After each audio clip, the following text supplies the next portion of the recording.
iya. Oh emang kayak gitu ya? Atau lagi serak? Sedang serak kan? Oh lagi Iya. serak gitu ya. Gimana nih kabarnya malam hari ini? Alhamdulillah luar biasa. Allah Ya Allahu Akbar.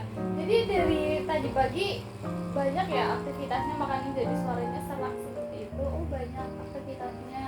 Mbak Dita ini umur berapa sih? Kalau boleh tahu? Umur 20 tahun. Oh umur 20 tahun. Iya. Terus hari ini nih perasaannya Mbak Dita nih kayak gimana nih? Bahagia atau capek? Rasanya tuh seneng aja. Oh, Cuma seneng tugasnya aja. yang gila-gilaan. Oh gara-gara tugas? Iya. Oh Mbak Dita kuliah? Lihat. Oh lagi kuliah, iya. Jadi ini pertama kali Mbak Dita ikut konseling atau sebelumnya udah pernah nih? Belum pernah. Oh belum pernah. Oh baru pertama kali. Iya, baru pertama kali. Tahu konseling ini dari mana? Maksudnya tahu saya dari mana nih? Dari ini poster di jalan ya? Betul. Ah Di iya. jalan. Tapi saya ini inisiatif buat menghubungin Kak Aisyah sendiri. Oh seperti itu ya, terima kasih sudah menggunakan jasa saya ya. Iya.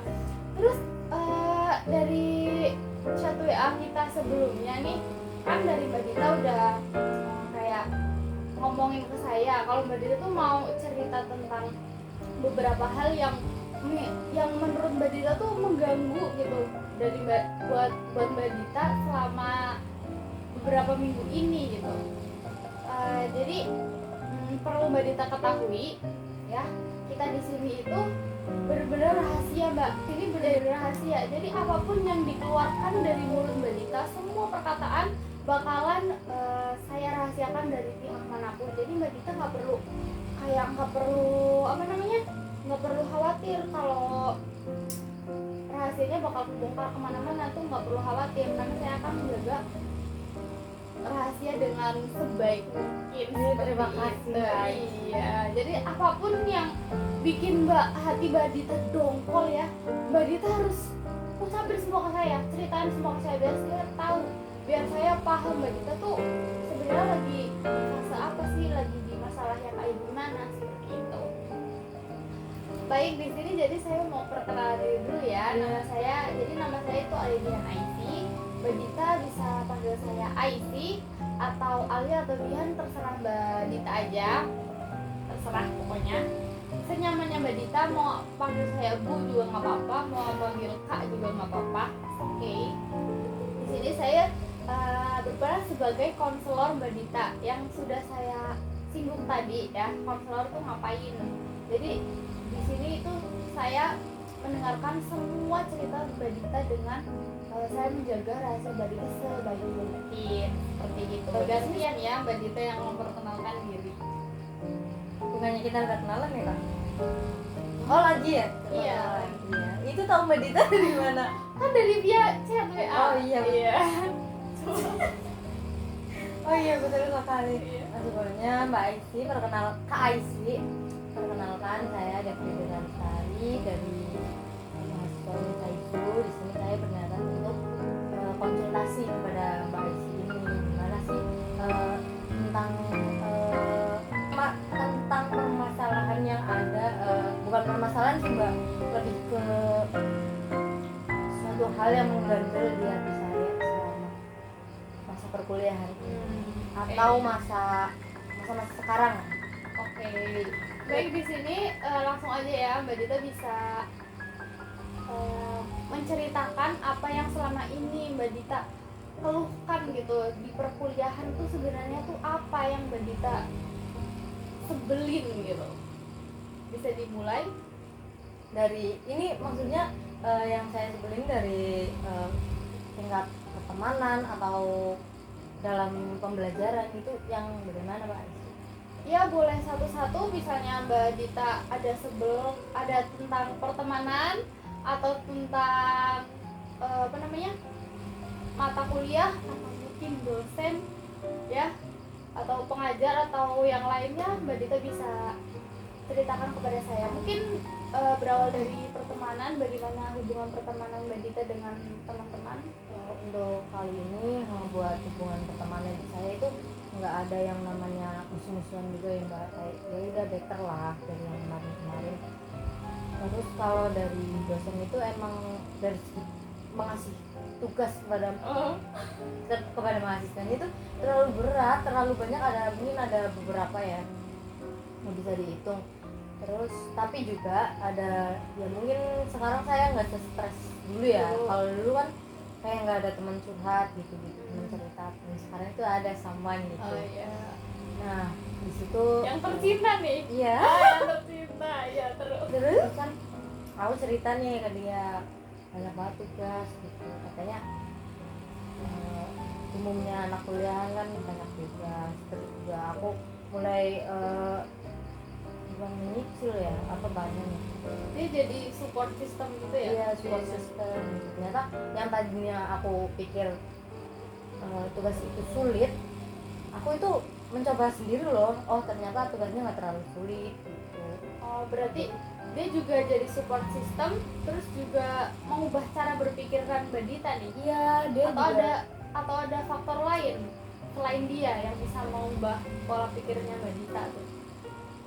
untuk kali ini saya sih sadarnya cuma baru dia doang ya kan. Terus juga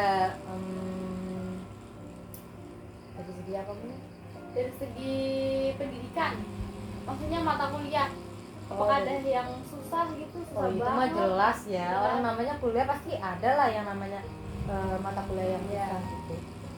Tapi ya pasti dari kita sendiri itu bisa ngelewatin semuanya. Contohnya kayak misal si ini aja bisa, masa aku nggak bisa gitu.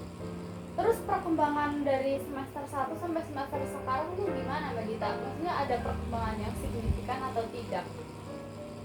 Dari segi apanya mbak? Dari segi nilai atau apa? Oh boleh dari segi nilai. Dari segi nilai malah aku bukan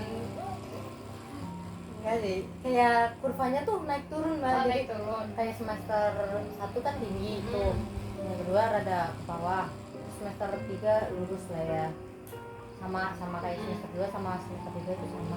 Terus kebalik ya, orang sekarang baru semester. Ya tidak apa-apa Mbak Dita, ya lanjut. Mengalami peningkatan nih mbak, malah yang malah yang dikira semester 3 itu susah, yang menurut aku susah, malah nilainya tuh lebih tinggi dari semester 2. Oh, baik. Untuk tugas yang paling mengganjal tuh ada nggak sih kayak pikiran yang bener-bener buat Mbak Dita tuh kayak aduh pusing banget seperti itu? Ada nggak sih? Ada mbak, Ada. iya. Matkul metopen itu disuruh kita tuh UAS sekaligus UAS sama tugasnya itu beda, jadi yang UAS sama tugasnya BO ya. ya jadi sama-sama tanggal 24 deadline-nya. Iya. Tapi dua itu. Iya, jadi yang pertama itu ada UAS, yang kedua itu ada kayak pengumpulan proposal gitu. Nah, aku kan nanya nih ke kating-kating pas dulu semester 4 disuruh bikin proposal apa enggak, ternyata pada enggak gitu. Kalau dari kating yang lain juga ada sih yang disuruh bikin proposal, tapi mereka tuh proposalnya satu kelompok satu loh, kelompok. Nah, sekarang tuh pas individu. Iya, individu, jadi kayak apa ya, aku bisa nggak ya gitu. Oh, berarti ini tuh kayak baru pertama kali di angkatan ini gitu. Maksudnya Iya, aku pikir tugas-tugasnya iya. itu. Aku pikir iya ya, tapi setelah aku nggak tahu sih mbak, ini baru tugasnya baru percobaan pertama di tahun ini apa udah dari kemarin aku tuh nggak tahu. Tapi yang jelas aku nanya kating yang kemarin katanya enggak. Dan itu menjadi pikiran tersendiri gitu ya buat Mbak Dita. Iya. Tapi ada nggak sih kayak pikiran yang benar-benar terus ada gitu selain perkuliahan, mungkin yang benar-benar terus terngiang-ngiang, atau mungkin tentang si mas-mas itu? Oh, bukan atau mbak, kayak lebih ke itu sih. Besok kan tanggal 7 Juli ya. Iya, tanggal 7 Juli kan saya sudah ke Banjar. Sudah berangkat. Jadi kayak berpikiran mohon maaf Mbak Dita, ini ke Banjar ngapain? ada PPL. Oh, ada PPL. Iya, satu semester saya di Banjar. Jadi dari bulan Juli itu sampai bulan Desember saya di sana. Lama juga ya. Iya, 6 bulan. Juli, Juni, Juli, Agustus, September, Oktober, November, Desember. 6 bulan. Iya, Mbak Dita. satu semester kak. Berarti satu semester di sana gitu. Iya, jadi di sana saya untuk masalah yang jadi guru atau enggaknya itu di sekolah better lah ya. Tapi saya kepikirannya cuma takut aja ditaruh di tempat yang sulit gitu. Maksud dari kata sulit tuh kayak tempat yang di pelosok atau di mana. Oh jadi itu bakalan jadi overthinkingan Mbak Dita gitu ya, mau Iya. ditempatin di mana, terus mau ngapain aja di sana. Terus juga kan Mbak Dita first experience nih ya mau ke Banjar tuh, Iya. mau ngajar gitu. Iya. Apa sebelumnya udah pernah ngajar?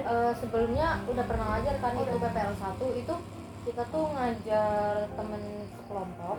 Nah di situ tuh ada kayak dosennya loh, dosen pembimbing. Itu nanti Mbak Dita di situ diajarin buat ngajar gitu. Di mana Pas PPL kemarin 1. PPL 1 itu saya udah belajar mengajar, bukan diajarin lagi, Oh, tapi udah saya belajar. udah praktek, itu udah Oh, udah praktek praktek. masuknya. Iya. Dan di situ Mbak Dita mampu ini nggak? Mampu untuk kayak mengajarnya gitu. Kayak ada pikiran Iya, tersendiri. alhamdulillah mampu sih. Kalau dilihat dari yang lain, ya saya termasuknya bisa gitu. Oh iya, mantap Mbak Dita. Ya udah itu aja sih Mbak Isi yang mungkin mengganjal di hati saya. Oke, jadi ada beberapa tadi yang mengganjal di hati Mbak Dita. Itu yang pertama ada masalah proposal ya. Iya. Proposal yang sebelumnya kating-kating Mbak Dita tuh enggak. Sebelumnya kating-kating Mbak Dita tuh per kelompok, tapi yang sekarang tuh individu. Ya. Itu. Terus yang kedua ini masalah PPL yang menjadi overthinkingan Mbak Dita. Besok kan Mbak Dita mau PPL selama 6 bulan gitu ya, satu semester. Dan itu bisa menjadi overthinkingan Mbak Dita seperti itu ya. Jadi betul seperti itu. Iya betul sekali Mbak. Iya. Baik, karena saya sudah menyimpulkan nih Mbak Dita tuh permasalahannya apa aja. Dari Mbak Dita sendiri nih gimana harapannya setelah mengikuti sesi konseling ini? Karena mungkin harapan saya itu bisa lebih lega ya Mbak. Jadi emang sekarang setelah bercerita saya juga lebih lega. Alhamdulillahirabbil alamin. Jadi Mbak Dita sekarang sudah lebih plong gitu Iya, ya. sudah lebih plong karena Iya. sudah bercerita, berani bercerita. Iya. Baik, karena waktu sudah menunjukkan pukul 19.57 di mana sesi kita sudah berakhir ya. Sudah 45 menit. Jadi saya ucapkan terima kasih banyak karena sudah menggunakan jasa saya sebagai konselor dari Mbak Dita sendiri. Untuk kesepakatan lanjutannya kita bisa chat lewat WA ya Mbak Dita. Mau sesi konseling tambahan atau yang lainnya nanti bisa kita obrolin di grup WA seperti itu. Baik, terima kasih. Iya, sama terima kasih juga Mbak. Iya, mau langsung pulang? Iya, ini Oh, langsung pulang, sudah dijemput Yes. masnya? sudah. Oh, sudah. Iya, Iya. terima kasih.